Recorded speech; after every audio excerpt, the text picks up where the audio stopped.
I was just thinking about how play is not only a sixth line activity, but it's also coming into the 59 and 55, especially. I think the spirit is really how we know that we are playing at all. What has spirit? I think the 59, I feel like, is about going to the edge, going to the threshold of the maximum amount of friction or tension that we can handle. And that's what people do when they play. That's the exciting play, is to go to where it's almost unplayable for you.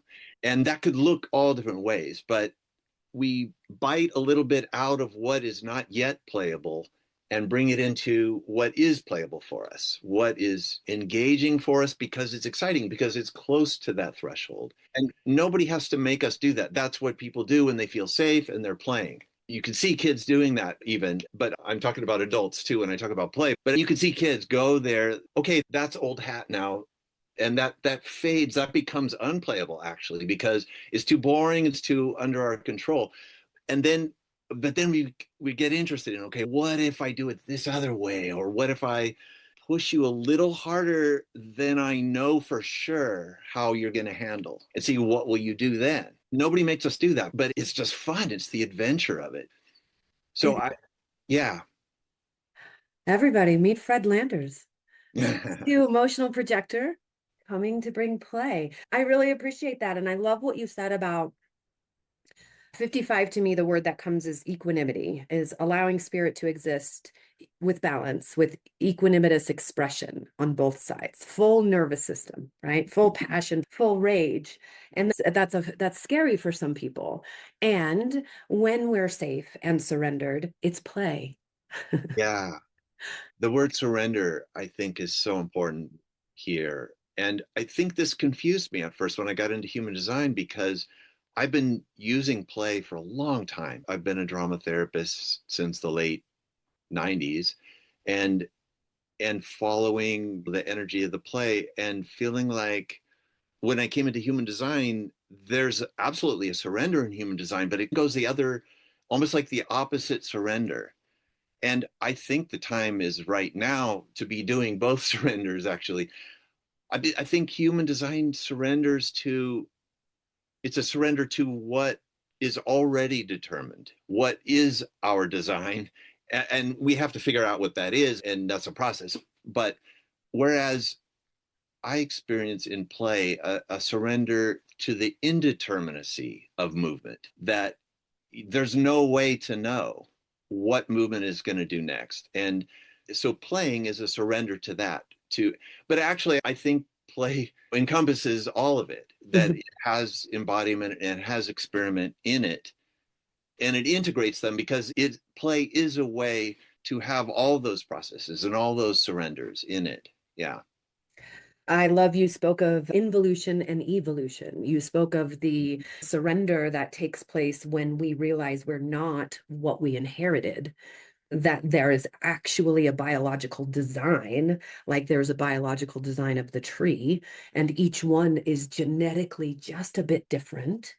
So there's that surrender. And then there's the surrender to letting that energy exist out in the world. And those two surrenders, like the double helix, they meet up against our conditioning. And what I love that you're bringing to High Desert Human Design is right on those edges of where our conditioning comes up. That's where play lives. That's where we can be the equanimitous expression of our spirit in a way that feels safe enough to find trust in so that we can take our masks off in the world. Yes. And safety means in that context, not having things locked down so that nothing could happen or something like that, which never works. You can't actually do that, but you can try, and it's painful eventually. But it doesn't mean that. It means, I think like you're saying, safe enough. So if we're at the edge of what's playable for us and we're excited enough and safe enough because of that, that we know we can stay with something while it falls apart and becomes uninteresting and overly familiar in a way, we know we can do that. And in a way, even that, doing that a bunch of times actually can make us feel more like, yeah, but I'm bored. And so that, yeah, safe is safe enough. It doesn't mean we've stabilized everything and we're not alive or something. Yeah. No, in fact, this is the whole point of the structure that I have brought in, the structure, right? So that chaos can exist. The structure is just the spiral of everything. It is fear, it is security, it is provocation, it is talent, it is shame, it is play, it is brokenheartedness, it is open-heartedness, it is leadership, it is being burnt at the stake, it is allowing, it's being aloof and lonely. It's all of it. And when we play with allowing all of it, that allows those edges to be pushed a little further, for capacity to be expanded to feel safer. It was safe enough here, and then we can be safer, and then we can be safer. This is what I think that our teachers before have talked about with the Leela or the play. All of energy and form is just pushing its own edges, Mm. with its own creation to see what could be and to build capacity for more. Yes. Yeah, and the way we do this in play is with pretend. So we're doing a scene or we're doing some movement, and we have to know that this isn't reality in a sense. This isn't like the normal reality that we live with day to day. And we can do things in play that we would never do in real life. We can entertain all these feelings, like you're saying, all these our fears, our rages at each other, hating each other, whatever. We can play with those. We can. It doesn't mean that happens from the get-go, but we can get there, and we can entertain all these different feelings that are part of our experience. And often we have to just repress those so that we can get along and conform to some thing that we figured out, or we can get along. But in play, we can play with those. And what makes it ethical is that there is no harm happening. If there's some sort of harm happening in play, people just stop playing. There's no spirit in that. It just dies. Working, using play in hospitals and stuff, I figured that out really early on, is that there isn't that danger that people think there is, because in playing, because the activity that we're doing, the content of the scene is not what we're judging to be correct or not. It's whether we're in the spirit or not. That's how we judge. So I can, as the drama therapist, I can watch the thing transforming. And it's amazing, because a role would just lose interest to people and they just come out of character, and then they start, it might go to some other role that's really interesting, or a different scene that becomes interesting. And so it just drifts around, and you don't have to control it. You don't have to say, okay, stop. Now we start the next thing. Just like life, it just modulates. So I figured out that, yeah, if it was too much, if it was too unplayable, people just sit down and start talking to each other, and it's no problem. So it's again and again, like I worked with people who had a history of violent behavior, harming other people, and I realized that play was a great way to help them, because they can have all the stuff that they want to express. They can express everything and harm no one, which they actually don't want to harm people. And especially play is really fun. A big and very important part of play is just having fun and not taking yourself so seriously, and letting go of thinking like I walk around, this is my character, this is all I can be. In play, I can be anything, and it's just that question of whether I'm willing to take on something that's a little bit unplayable, and take it on and make it my own, enlarge my repertoire, but enlarge my playability, my capacity to play. Yeah, so it's the ethicalness of play. I think it's the that that it, what makes play ethical is that it's that is play at all, that it's got this energy from pretending something, and at the same time knowing that we are pretending something. So sometimes when things get a little close to, oh, I don't know what you really mean by that, or something like that, it gets a little scary, then we just exaggerate more, we make it more theatrical. So then it's the disparity between real and pretend becomes more pronounced, so that we're all very clear. And that's what makes us safe, is that we're very clear that this is pretend, and we can give this to each other. We can have this expression and have this fun and be more of ourselves, and it doesn't, no one's getting harmed. You just spoke every spiritual teaching in 30 seconds there, that none of this is so serious, that we're all just building our capacity to play. But what you're bringing is a microcosm in the macrocosm where we can actually test that out, where we can actually bring our edges and play with some of the expressions of being human that we have not allowed because we're trying to get along. So, this is a wonderful gift to the human design community. And why I think that is because this experiment can get heady and stuffy and serious at times. And that is not the way through. The way through is to build capacity in whatever way that works for you. And in doing it in play, as you keep talking about the ethicalness of it, what I hear you sharing is that this is not an ego aggrandizement. This is not a tool, even. This is not a trick to use. This is the way that energy takes form or not. And so the ethicalness of it is that nobody's doing anything they don't want to do or that they're not consenting to. Because Right. if the energy does not come alive in their body, the play doesn't happen. Totally. So I think that what you're bringing is so incredibly valuable because that is a surrender right there. And that is the surrender moving from self, filling our brain with what this stuff is. And is this my authority? Am I moving with blah, blah, into the next spiral of everything, which is, if we think about the line two, it's about relationship. It's about how do I do this thing with you? And what happens between us when I be me and you be you with no masks? How do we move through the misunderstanding? How do we build a new common ground? And you're bringing pretend. You're bringing what I used to use when I worked with children of addicted parents is dolls play, the pretend of it all.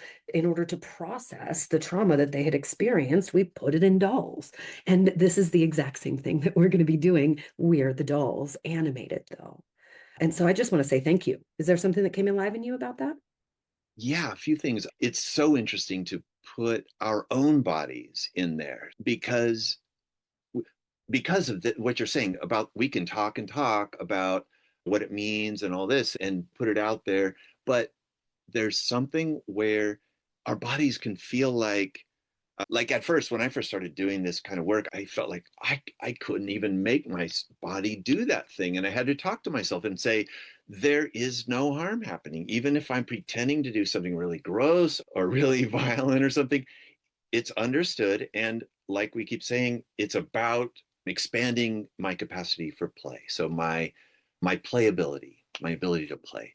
And I just want to make sure it's understood that it can be confusing, I think, about correctness, that it feels like what's correct is to behave a certain way. But when we're playing, our behavior is not what's happening in the scene. That's not our behavior. Our behavior is to be playing, is to be using this kind of artistic medium with our bodies and putting our bodies there.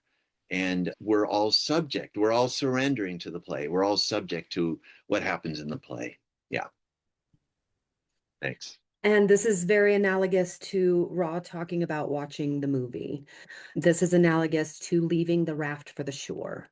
This is the next act of actually allowing the body to express itself Mm-hmm. and perceive in a way that feels playful. That's a skill to learn. That is a pencil to sharpen for sure. Mm-hmm. That's Yeah. not something that just comes naturally to most people because we have been, not because of, no, because we Mm-hmm. have had a different way of thinking. And now I love two six lines are coming together in this time when we're about to move into, like you talk about the locks and the keys. And even if you don't know human design, we are moving into a new age, a new era where I'm going to use keynotes for human design people, but where we are having the energy to be ourselves now what is be ourselves now, right? How could I not be myself? What Fred and I are talking about is the energy that animates the meat suit without your mind's application of anything. That is what we are. That is the abundance of spirit. That is 59, 55. That is equanimity. And we're here to do that in 59, in relationship, in friction with the other, for intimacy. That the only way to be intimate moving forward is to allow the spectrum of emotions to exist as yourself now. Yeah. And that's Chiron's story. That's a 6-line story. That is Chiron. He, as the alchemist, as the astrologer, as the medical professional, as the person that learned all ways of building capacity to be both a man and a god at the same time, he realized, and I think that this is the end of that story when he traded places with Prometheus, because Prometheus gave the fire to humans. The fire is the fire of emotions. And so this is what we were all, the human angst, the human suffering is this Promethean story. And chirotic nature of the thing is to remind us all that the fire that lives within us is the play of the gods, is the thing that makes this life worth living, not sufferable, like Prometheus's story. And so because Chiron led us there, he got the constellation of Sagittarius in the sky pointing the way forward for all of us. And so we 2 6 lines are bringing things together that help us build our capacity to have emotions with one another, to build our capacity to not have to hide or put fake face on when I'm feeling some emotion that I must deem shameful. So I really appreciate you bringing this space to play. And if you're anything like me, the word play sometimes doesn't feel great. Yeah. And so I invite you to, if you're on the spectrum where you don't want to play, that means you're on the spectrum where you want to work. So I invite you to come into this space and push your edges. That's what I would be inviting myself into if it were me. So I'm doing that for others. Thank you, Fred. Do you want to introduce yourself? Tell the people who are watching who you identify as in this moment. I know it always changes, but what would you like them to know about you?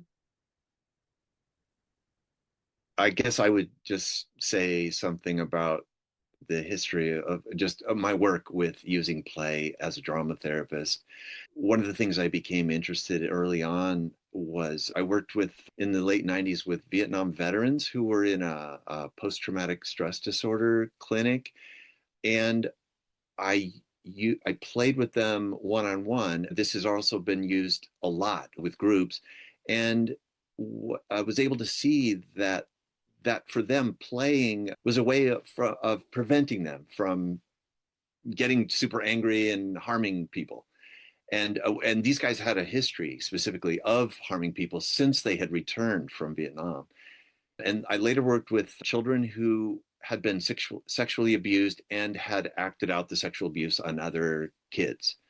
And they, there too, it seemed very clear that play was a way to help them stop having to act out and just be themselves and be more in all these cases. It's very relaxing for people to get to just, it's a way for them to get to be themselves in all the ways that they can't be in real life where you can't do those things. So yeah, and this was all in the East Coast, and but I'm from California and I'm back in California now and back in the West Coast. Yeah, play is just super fun and it's really been a way of life for me. Yeah. For anybody who's watching and wants to come join Fred, please do. I wonder if I can come to play theater and watch. I wonder if that's a question maybe some people have, or am I going to have to participate? I've created this way where we're going to have the fans and the players. And I would like people to try to take a role as a player and not only a fan, but I understand some people may not want to. So you can stay a fan throughout the thing. Yeah. Beautiful, beautiful. Thank you for allowing fans because sometimes it feels safe to tiptoe into a room and to see what's going on first before we engage. And this will give those people who do want to be curious about what it means to build capacity through play to be able to see you and maybe even work with you after the conference. And we'll use probably some warm up games or something to also so people can dip their toe in the water. Yeah. Beautiful. Thank you for coming. Thank you for bringing your years of earned wisdom and your six line sight. Thank you. Thank you. Okay. Is there Thanks. anything more you'd like anybody to know? No, I think that's pretty good. Okay. Thank you, everybody. If you want to see Fred, he will have a 3-hour workshop of play. The schedule will come out soon, but get your tickets at highdeserthumandesign.com. You can go there and find Fred's bio, deep description, and links to his website as well if you want to learn more about Fred. Thanks so much.